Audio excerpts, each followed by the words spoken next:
আপনারা সকলেই জানেন জুলাই শহীদ স্মৃতি ফাউন্ডেশন একটি সম্পূর্ণ বেসরকারি একটি সংস্থা এবং বেসরকারিভাবে জুলাই আগস্টের গণঅভ্যুত্থানে যারা আহত হয়েছে এবং যাদের শহীদ পরিবারে রয়েছে তাদের জন্য এই ফাউন্ডেশনটি কাজ করে যাচ্ছে। শুধুমাত্র আহত এবং শহীদদেরকে নিয়েই নয়, এই জুলাই আগস্ট গণঅভ্যুত্থানের যে স্মৃতিগুলো আছে সেগুলো যাতে মানুষের মাঝে বেঁচে থাকে সেগুলো নিয়েও কাজ করা এই জুলাই শহীদ স্মৃতি ফাউন্ডেশনের একটি অন্যতম কাজ। আপনারা জানেন জুলাই শহীদ স্মৃতি ফাউন্ডেশনের বাইরেও ইতিমধ্যে সরকার থেকে জুলাই আগস্ট গণঅভ্যুত্থান নিয়ে একটি অধিদপ্তর করা হয়েছে মুক্তিযুদ্ধ বিষয়ক মন্ত্রণালয়ের আন্ডারে।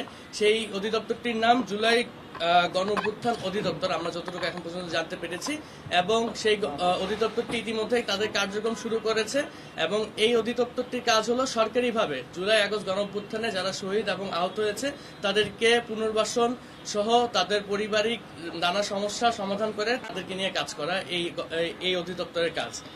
আমি যদি এখন পর্যন্ত আমাদের জুলাই শহীদ স্মৃতি ফাউন্ডেশনের কার্যক্রমের আপডেট জানাই, আমাদের ফাউন্ডেশন কার্যক্রম শুরু হয় সেপ্টেম্বরের 10 তারিখে এবং সেপ্টেম্বরের 10 তারিখের পরে আজকে পর্যন্ত আমরা এখন পর্যন্ত সর্বমোট 745টি শহীদ পরিবারকে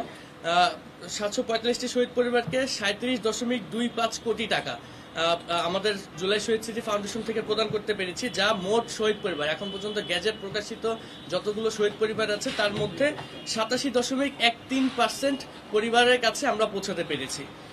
এবং আহতদের মধ্যে আমরা এখন পর্যন্ত 5,596 জনকে 59.41 কোটি টাকা প্রদান করতে পেরেছি, যা মোট আহত এখন পর্যন্ত যে তালিকাভুক্ত আছে তার মধ্যে 38.39%।